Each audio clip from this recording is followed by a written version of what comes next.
하나님의 말씀은 마태복음 14장 말씀입니다.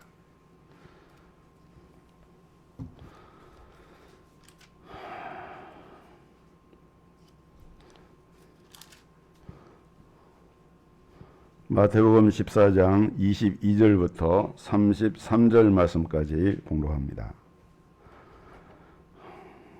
예수께서 즉시 제자들을 재촉하사 자기가 무리를 보내는 동안에 배를 타고 앞서 건너편으로 가게 하시고 무리를 보내신 후에 기도하러 따로 산에 올라가시다.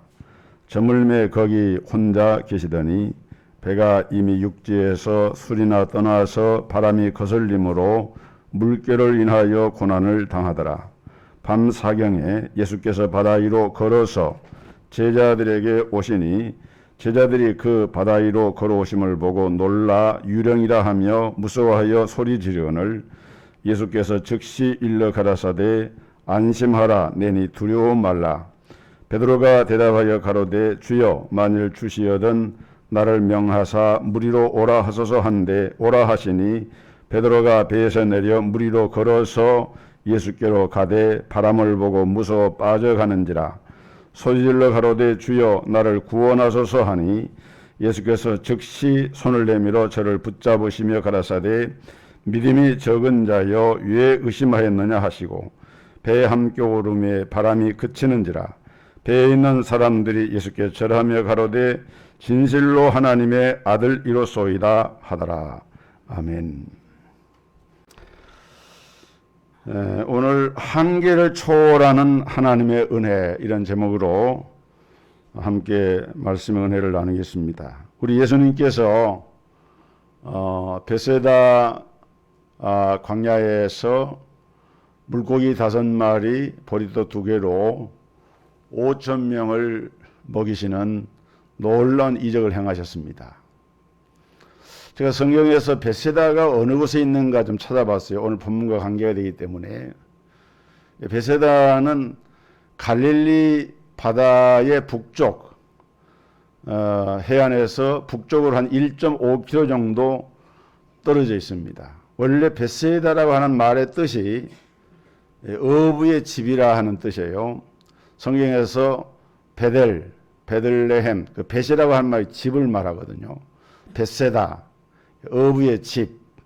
그러니까 갈릴리 바다가 가깝고 아마 성경에 보면은 예수님의 중요한 제자인 베드로와 안드레, 빌립이 다합이 베세다 출신입니다. 보통 우리가 갈릴리 나사렛 출신이다 이렇게도 얘기하는데 오히려 이 세 제자는 베세다가 원래 고향이에요. 그게 성경에 나옵니다. 이런 곳에서 예수님은 이 베세다에서 오병이어의 역사뿐만 아니라 또 마가복음 8장에 보면은 이제 그 눈먼 소경의 눈을 뜨게 하신 일도 베세다에서 이렇게 행하셨고, 베세다에서 놀라운 능력을 많이 행했어요. 또 어떻게 보면은 베세다는 그런 능력을 많이 행했음에도 불구하고 불신앙이 깊었기 때문에 화있을진저 베세다야 화있을진저 고라시나 내가 너희에게 행한 이 권능을 다른 곳에서 행했더라면은 저들이 회개하고 돌이켰을 것인데 너희는 회개를 하지 않는구나. 이 베세다가 하나님의 놀라운 능력을 입은 동네예요. 그런 동네. 원래 베세다라고 하는 것은 광야라기도 하고 이런 그 좀 이렇게 강 언덕이 져 있는 곳에 이게 펼쳐져 있는 그런 이제 광야 지역인데 이곳에서 오병이어의 능력을 행하신 주님이 갑자기 제자들에게 너희가 이제 배를 타고 건넌 마을로 가거라. 이 성경에서 이 건넌 마을이 어디일까? 그 여러분들이 잘 아시는 가버나움은 갈릴리 바다의 남쪽의 해안에 있습니다. 그러니까 배를 타고 건넌 마을은 좀 왼쪽으로 갈 수도 있고 오른쪽으로 갈 수도 있지만은 우리가 전체 성경 문맥에서 본다고 하면은 아마 건너편이라고 하면은 저 갈릴리 바다가 좀 이렇게 길게 이렇게 돼 있잖아요. 옆으로 크기보다는 좀 길게 이렇게 돼 있는데 그 베세다에서 아마 건너편인 가버나움까지 뭐 거리가 꽤 됩니다.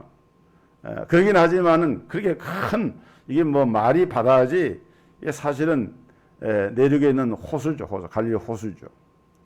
그런데 예수님이 이때 22절에 보면은 즉시 재촉하사 아마 그 베세다에서 5,000명이지만은 남자만 5,000명이에요. 장정만. 남녀를 포함하고 어린아이를 포함하면은 한 2만 명 정도 내가 되는 그런 많은 사람들이 예수님이 그곳에서 복음을 전할 때에 그 복음을 들으면서 감동을 받고 은혜를 받은 거예요.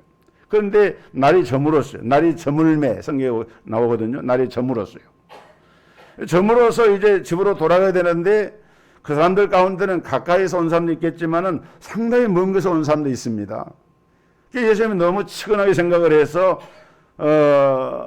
너희가 좀 먹을 것을 줘라. 그런데 그곳에 그 많은 사람들이 광야에서 빈들에서 먹을 거가 어디가 있겠습니까?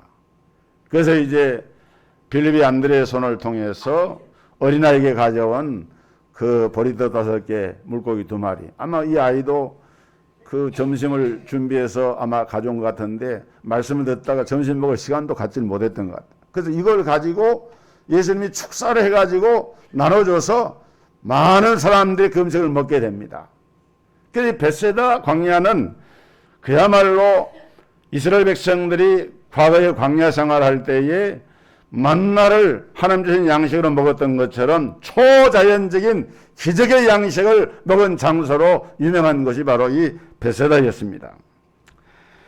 그리고 주님은 주저하지 말고 머뭇거리지 말고 곧바로 가라 말씀하고는 주님은 산으로 올라가서 기도하셨어요. 그래서 제자들이 배를 타고 갈릴리 바다를 노를 저어서, 그때는 무슨 뭐 다 노를 저어 가는 거니까 노를 져서 가고 있는데 갑자기 바다 가운데서 돌풍으로 인하여서 배가 이태롭게 되어지고 배가 목적지를 향해서 가지를 못하는 거예요. 해가 지고 해질 무렵에 이 양식을 베푸는 사건이 기적이 일어나고 그로부터 한두 시간 식사 시간을 제한다 하더라도 우리 시간으로 따진다고 하면은 한 저녁 한 적어도 8시 혹은 뭐 그 정도 시간에 배를 타고 갔다고 하면은 적어도 한 2시간이면 갈 수 있는 거리인데 여기 보면은 이 풍랑을 만나 가지고 밤 사경까지 이르를 때까지 배가 바다 한가운데서 진행을 못하고 있었어요. 그 밤 사경은 언제냐? 보통 우리가 초경, 2경, 3경, 4경 얘기하는데 이 사경은 밤 시간을 4부분으로 나눠 가지고 가장 마지막 시간, 새벽 동트기 직전의 시간, 그러니까 한 4시에서 6시 정도 되는 그 시간이 이게 바로 사경이 되는 시간인데, 그렇게 시간적으로 계산해 본다고 하면은 무려 한 8시간 내지 9시간 정도를 그 풍랑이는 바다 한가운데서 제자들은 큰 고생을 했던 것이죠.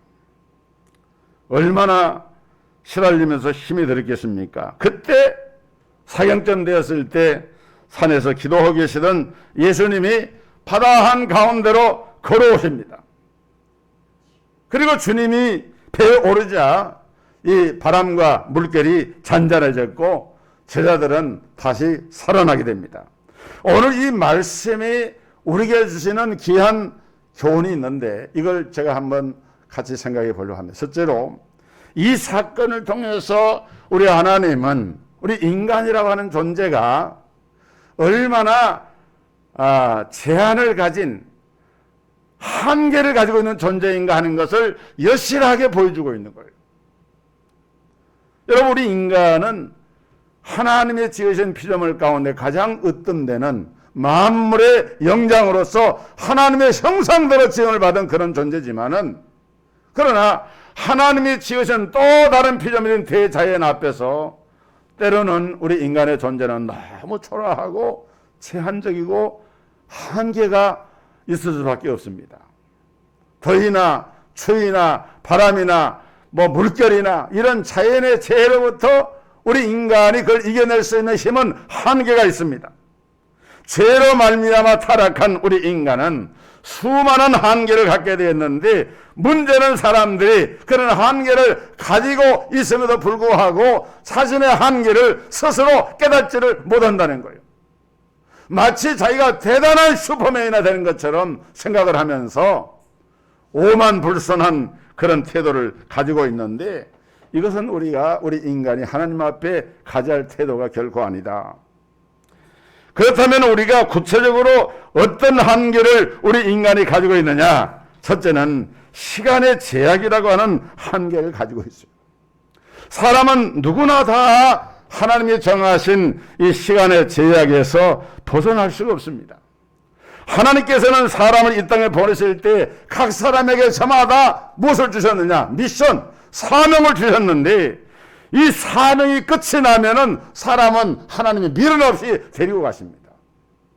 우리가 성경적인 관점에서 볼 때 우리 인간의 생명이라고 하는 것은, 하나님이 특히 구속함 받은 우리 인간의 삶이라고 하는 것은 하나님의 사명적인 존재로서 이 땅에 보냄을 받은 거예요. 그러니까 사명이 끝나면 하나님이 너 이제 그만 오너라 하면은 우리가 가게 되는 거예요. 내가 아직 숨쉬고 살아있다라고 하는 것은 나에게 남겨진 하나님의 사명이 있기 때문인데, 결국 그 사명을 수행하는데 하나님이 우리에게 주신 것이 뭐냐? 시간이라고 하는 거예요. 우리는 시간이라고 하는 제약 속에서 살고 있습니다. 내게 주어진 남은 시간이 얼마인지는 아무도 몰라요. 그렇기 때문에 우리에게 허락된 시간을 아껴야 하고 우리는 부지런히 살아야 하는데, 시편 90편 10절에 모세는 그런 고백을 합니다. 우리의 연수가 70이요 강건하면 80이라도 그랬어요. 모세 당시에는, 모세도 120살을 살았지만은, 그러나 그 당시에 일반인들의 평균 수명은 70에서 80이었습니다. 그 시간 안에서 사는 우리는 우리 마음대로 그 시간을 쓸 수 있는 것이 아닙니다. 그리고 내 육체가 하고 싶은 대로 살면은 안 된다고 하는 교훈을 이 말씀은 우리에게 주고 있습니다. 실상 알고 보면은 여러분, 우리가 생명의 그 시간을 단 1분 1초도 내 의지를 가지고 더할 수도 없고 덜할 수도 없는 거예요. 하나님의 정한 시간표대로 사는 거니까. 야고보 4장 13절에 내일 일을 너희가 알지 못하는도다. 너희 생명이 무엇이뇨? 너희는 잠깐 보이다가 없어지는 안개니라 그랬어요. 안개니라. 우리 인생은 짧습니다. 그렇기 때문에 우리의 생명의 시간도 우리 임의로 연장할 수 없을 뿐 아니라, 우리가 일하는 시간이나 일할 수 없는 시간도 내 임의대로, 내 의지대로, 마음대로 할 수가 없어요. 오늘 본문에 나오는 이 제자들도 보세요. 분명히 해가 지고 어두워질 때에 출발을 했는데, 아마 그들은 통상 다녀본 길이니까 뭐 한두 시간 좀 가면은 적어도 좀 어둡긴 하지만 아는 길이니까 목적하는 곳에 도착할 수 있겠거니 하고 갔는데, 출발은 그렇게 했는데 막상 그들이 풍랑을 만나고 보니까 적어도 8시간, 9시간 그들은 바다에 꼼짝없이 붙들려 가지고 그 풍랑과 씨름을 하는 그런 존재가 되고 말았어요. 여러분, 이것이 우리 예측과는 다르게 우리의 삶의 시간을 우리가 마음대로 할 수 없다고 하는 이 시간적인 제약 속에서 우리가 살고 있다고 하는 교훈을, 이 사실을 우리에게 교훈하고 있는 거예요. 또 한 가지, 우리는 우리의 전공 분야에도 한계가 있음을 교훈을 합니다. 자, 여기 배에 타고 있는 저희들 가운데 그 어부의 집이라고 하는 이름을 가진 베세다 출신이 베드로와 그 형제 안드레 또 빌립뿐만 아니라 요한도 거기 어부 출신 아닙니까? 그 최소한 성경에 나와 있는 것으로 보면은 12제자 가운데 4명은 아주 배에 익숙한, 바다나 물에 익숙한 이런 어부들입니다. 누구보다도 이들은 바다를 잘 알고 있는 사람들이고, 그런데 이들에게 불어닥친 이 바람과 파도가 그들에게 닥쳐왔을 때 밤새도록 고생을 하고 도저히 자기들의 그동안에 어떤 가지고 있는 그 상식이나 경험이나 이런 것으로는 이 문제 해결이 안 되는 것입니다. 여러분, 이것이 비단 이 주님의 지혜들에게만 해당되는 이야기겠습니까? 우리 인생도 마찬가지. 우리가 세상을 살아가면서 우리 인생에도 많은 곤경에 처하고 어려움에 처할 때가 있는데, 나는 이 분야에 대해서 내가 이게 전공이다 이렇게 하는 그 분야일수록 사실은 허점이 많은 거예요. 어떤 고등학교 3학년 그 대학 입시를 전담하는 선생님이 있는데, 이분은 많은 학생들에게 입시 상담을 하고 진로 진학을 지도를 하고 이렇게 하는 선생님인데, 막상 자기 아들이 고3이 되니까 자기 아들 문제를 해결을 못하는 거예요. 네? 어떤 분은 돈 버는데 기재입니다. 사업을 잘해요. 그런데 그런 사업이 어느 순간 망해서 아무것도 건질 수가 없는 그런 상황에 처감합니다. 어떤 사람은 자기는 건강에 자신이 있다. 하루에 몇 시간씩 운동을 하면서 몸을 단련을 하고 체력 단련하고 건강에 자신이 했는데 오늘 소화가 안 돼요. 그 병원에 가서 검진했는데 췌장암이에요. 수술했지만은 이겨내지 못하고 결국은 죽음에 이르는, 여러분, 이런 사례들이 얼마나 비일비재하게 많이 일어납니까? 그래서 이사야서에 보면은 너희는 인생을 의지하지 말라. 그의 호흡은 코에 있나니 수에 질 가치가 어디 있느냐. 우리 인간의 생명에 그 수에 질 가치가 어디 있느냐. 우리는 하나님 앞에서 우리 인간의 자기가 소위 잘한다고 하는, 자기가 이것은 다른 사람이 아니라 나에게 맡겨지면은 이것은 내가 전문가입니다 하는 그런 분야일수록 오히려 우리는 겸손하고 조심하면서, 왜? 하나님은 내 전문 분야에서 오히려 나로 하여금 인간의 한계를 깨달아 알 수 있도록 그게 만드시는 분이다 하는 것을 오늘 이 본문의 기사는 우리에게 교훈해 주고 있는 거예요. 나아가서 세 번째로 이 본문은 우리의 믿음의 한계를 보여줍니다. 믿음의 한계. 여러분, 믿음이라고 하는 것은 성경에 보면은 사람마다 믿음의 분량이 있어요. 보면은 큰 믿음도 있고 작은 믿음도 있고 의심하는 믿음도 있고 확신하는 믿음도 있고, 이게 믿음은 분량이 있어요. 그래서 예수님께서는 그 이방인 백부장이 자기 종의 병을 치료해 달라고 이렇게 사람을 보내가지고 그 예수님께 나와서 이렇게 얘기할 때에 내가 가서 고쳐주리라 하니까 그때 백부장 하는 말이 뭐라 합니까? 다만 말씀으로만 하옵소서 그리하면 내 하인 낫게 산나이다. 그러니까 예수님이 칭찬해서 야, 이런 믿음을 내가 보지 못했다. 온 이스라엘 가운데도 이만한 믿음을 보지 못했다. 내 믿음도 되라. 그 돌아와서 보니까 하인이 그 말씀하는 그 순간에, 예수님 말씀하신 그 순간에 돌아가서 보니까 바로 확인해 보니까 자기 하인의 병이 난 거예요. 이 귀한 믿음 아닙니까?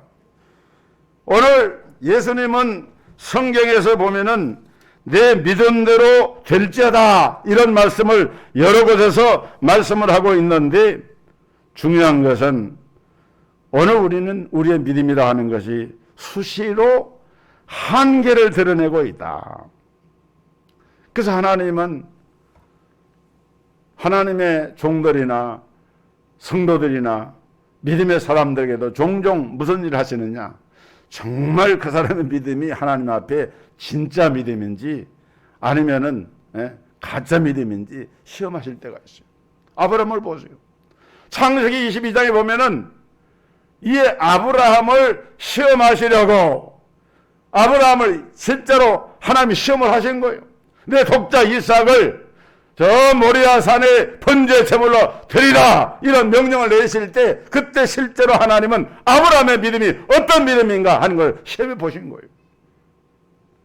때로는 우리가 살아가면서 하나님이 우리의 믿음을 시험하실 때가 있어요. 여러분, 우리 동석교회 성도들은 하나님 앞에서 하나님이 우리에게 주시는 그런 시험을 믿음으로 통과하고 이겨낼 수 있기를 주의 이름으로 축복합니다. 이겨내셔야 돼요. 열왕기하서에 보면은 하나님의 선지자 엘리사가 엘리사의 생도 중에 한 사람이 죽었는데 피를 남기고 죽었어요. 아내와 두 아들이 남아있는데 체주가 그 두 아들을 자기 종으로 삼겠다고 합니다. 그래서 선생님이 나와서 선생님 어떻게 하면 좋겠습니까? 그때 엘리사 선생님이 그 생도의 아내에게 한 말이 무슨 말씀입니까? 내 집에 무엇이 있느냐? 기름 한 병이 있습니다.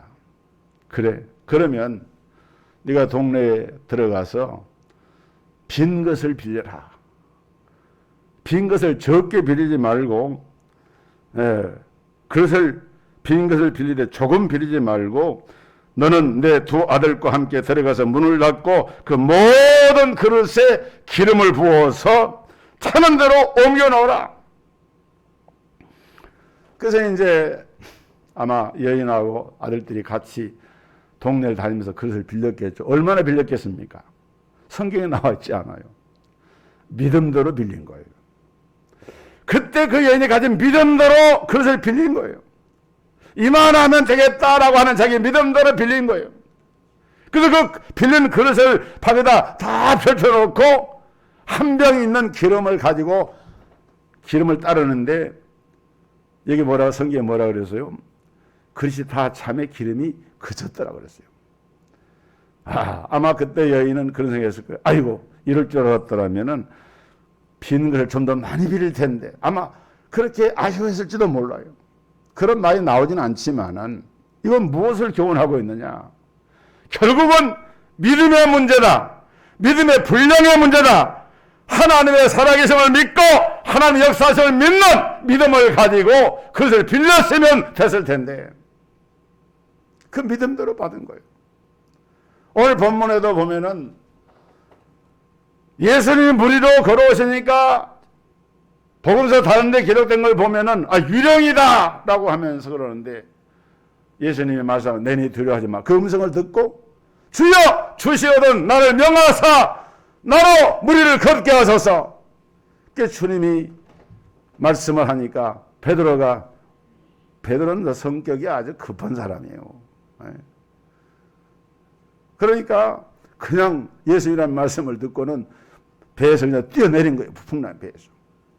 그래서 좀 걸어가다가 풍랑이 파도가 앞을 가리니까 예수님을 안 보고 풍랑이 보니까 그때 의심이 드는 순간에 그냥 그대로 그냥 물속으로 빠져 들어갑니다. 주여 내가 죽게 되었나이다. 왜 그때 주님이 하신 말씀이 뭐라고 그랬어요? 어찌하여 믿음이 없느냐. 믿음이 적은 자여 왜 의심하였느냐 하시고 베드로를 데리고 함께 배에 오르실 때에 풍랑이 그치고 바다가 잔잔하게 되어지는 역사가 일어났습니다. 사랑하는 성도 여러분, 이처럼 우리 주님은 오늘 이 어려운 시대를 살아가는 성도들에게 우리가 믿음을 갖기를 원하고 계세요. 정말 하나님을 믿는 믿음, 살아계신 하나님을 믿는 믿음만 가지고 있다고 하면은 아무리 어려운 상황 속에서도 우리가 빛을 향해 나갈 수가 있게 되고 길이 열리는 역사가 나타나게 되고 하나님의 언약이 성취되는 귀한 역사가 우리 모든 성도들에게 임할 줄로 믿으시기를 주의 이름으로 축원합니다. 이 믿음을 가져야 돼요. 그 다음 두 번째, 우리 주님의 은혜는 우리 인간의 이런 모든 한계를 초월하는 역사를 보여줍니다. 개인의 생사하복이나 역사의 흥망성쇠나 이 모든 것을 배후에서 홀로 주관하시고 섭리하신 분이 누구냐? 그분이 바로 우리 하나님이십니다. 사람들은 생각하기를 우리 인간의 상식이나 인간의 과학이나 뭐 인간의 어떤 지식이나 이런 것들이 세상을 돌아가게 하는 원동력이고 힘이 된다라고 생각할지 모르지만은 천만의 말씀입니다. 그렇지 않아요? 모든 인간사의 모든 만사, 역사상의 모든 일어나는 일의 배후에는 하나님의 절대적인 주권 아래서 이 모든 일이 이루어지게 되는데, 오늘 우리는 이 본문에서 아주 중요한 하나님의 은혜를 깨닫게 되는데, 첫째는 하나님은 가장 적절한 시간에 하나님의 하시는 일을 나타내신다는 거예요. 여기 성경에 보면은 때가 되매, 때가 이르매 이런 말이 많이 나와요. 그러니까 하나님은 정한 때가 있어요. 하나님의 그 계획 속에 정한 때를 따라서 하나님은 일을 하시는데, 본문 25절에 보니까 밤 사경에 예수께서 바다 위로 걸어서 제자들에게 오시니 그랬어요. 아까도 설명드렸지만은 밤사경은 새벽 미명, 새벽에 동이 토옥이 바로 직전의 시간이 되기 때문에 사실은 그 시간이 가장 어둡다 그래요. 가장 어두운 그 시간에, 가장 어둠이 짙은 그 시간에 예수님이 거기 오신 거예요. 다시 말하면 이 어둠이 거기에 달하면은 사람들은 그때에 더 이상 견디지를 못하고 이제 버티지를 못합니다. 그런데 왜 주님은 기왕에 오시려면은 좀 제절 고생도 덜하고 좀 이렇게 할 때, 좀 풍랑 일은 시작할 때쯤 이렇게 오셔도 좋을 텐데, 그렇게 몇 시간 동안 고생하도록 내버려도 그 시간에 있으면 뭐 하셨는가? 성경 보면 나오잖아요. 그때 예수님이 뭘 하셨습니까? 산에 가서 뭐 하셨다 그랬어요? 기도하시러 가셨다 그랬어요. 기도하시러. 그때 기도할 때 무슨 기도했을까요? 주님은 이 상황을 염두에 두고 제자들을 위해서 기도를 하신 거예요. 왜 제자들을 위해서 이 문제를 위해서 그렇게 기도를 하셨느냐? 여러분 생각해 보세요. 바로 이 사건 일어나기 전날 그 저녁 때 무슨 일이 있었습니까? 베세다 광야에서 오병이의 역사를 체험을 했잖아요. 이야, 제자들도 처음 역사입니다. 야, 제자들이 아마 그때 이런 생각했을 거예요. 야, 이제부터는 우리 인생 모든 문제는 해결됐다. 여러분, 사람들이 가장 힘들고 어려운 문제가 먹고 사는 문제 아닙니까? 그런데 예수님만 따라다니면 그까지도 예수님 한번 기도하시고 축사하시면은 먹을 양식도 다 주어지는데 더 이상 고민할 것이 하나도 없다는 거예요. 예? 그러니까 제자들이 이제는 우리 신세 폐기했다. 이제는 뭐 걱정할 거 없게 됐다. 만세가 다 오케이다. 예? 아마 제자들은 그야말로 마음 가운데 안도감을 가지고 자기들에게 예수님이 계신다고 하는 사실에 대해서 더 이상 더 바랄 것이 없는 그런 충족한 그런 마음을 가지고 아마 배를 타고 가면서도 자기렇게 얘기를 나누면서 바로 얼마 전에 있었던 그 시간에 있었던 얘기를 했을 거예요. 그런데 웬걸 배를 타고 가다 보니까 풍랑을 만나보니까 그 앞에 있었던 사건들은 다 잊혀져 버리고 죽게 된 마당에서 고통스러운 순간에서 그 어둠의 최절정의 시간에 이들은 가장 큰 고통을 당하면서 주님 앞에 부르질 수밖에 없는 그런 상황이 된 거예요. 여러분, 역사를 주관하시는 우리 하나님의 시간과 우리 인간의 시간은 다른 것입니다. 하나님은 어느 때에 역사하시고 어느 때에 일하시는가? 사람이 뭔가 기대는 것이 있고 의지하는 것이 있고 뭔가 붙잡는 것이 있을 때는 하나님 역사하지 않나요? 두 손을 바짝 들고 칠흑가든 어둠 속에서 이제는 할 수 없습니다. 하나님 앞에 항복하는 그 순간에 하나님께서는 그래, 너희 힘으로 안 되지. 살아계신 하나님을 의지해야지. 하나님 앞에 기도하는 손이 되어져야지. 그러한 하나님의 메시지가 오늘 이 말씀 속에서 담겨져 있는 것입니다. 여러분, 우리 예수님 뭐라고 말씀합니까? 아버지여, 저들의 한계를 알게 하옵소서. 아마 기도하실 때 성경에 나와 있는 건 아니지만은, 왜냐면은 그 엄청난 초자연적인 기적을 체험한 제자들이 그것 때문에 오히려 기도도 하지 않고 하나님 의지하지도 않고 이제는 뭐 살판 났다 이렇게 하면서 방만한 그런 마음을 가지고 있을 그런 제자들 향해서 주님 아버지여 저들의 그 한계를 이 일을 통해서 저들이 깨달아 알게 하옵소서. 우리 인간은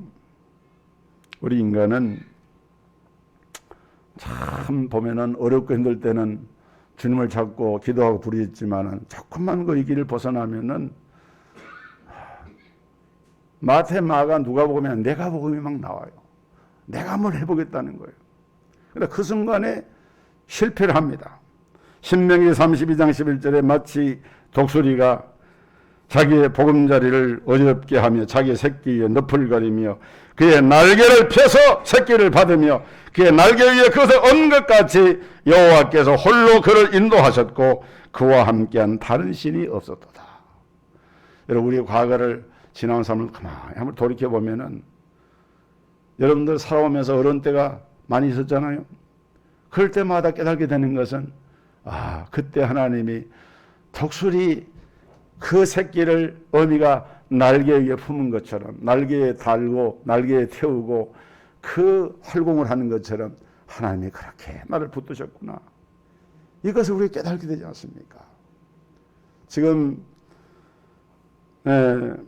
힘들고 고군분투하고 어려운 분이 계십니까? 걱정하지 마세요. 주님이 보고 계십니다. 주님이 알고 계세요.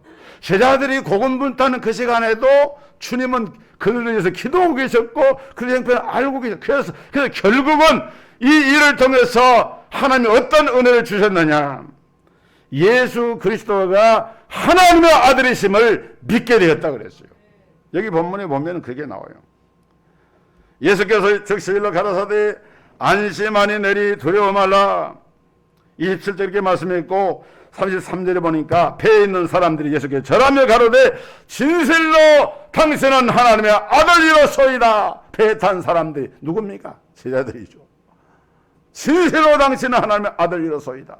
예수가 그리스도이심을 믿고 고백하는 하나님이 진정 원하고 기대하시는 그런 믿음의 고백을 그 자리에서 드리고 있는 것을 볼 수가 있는 것입니다.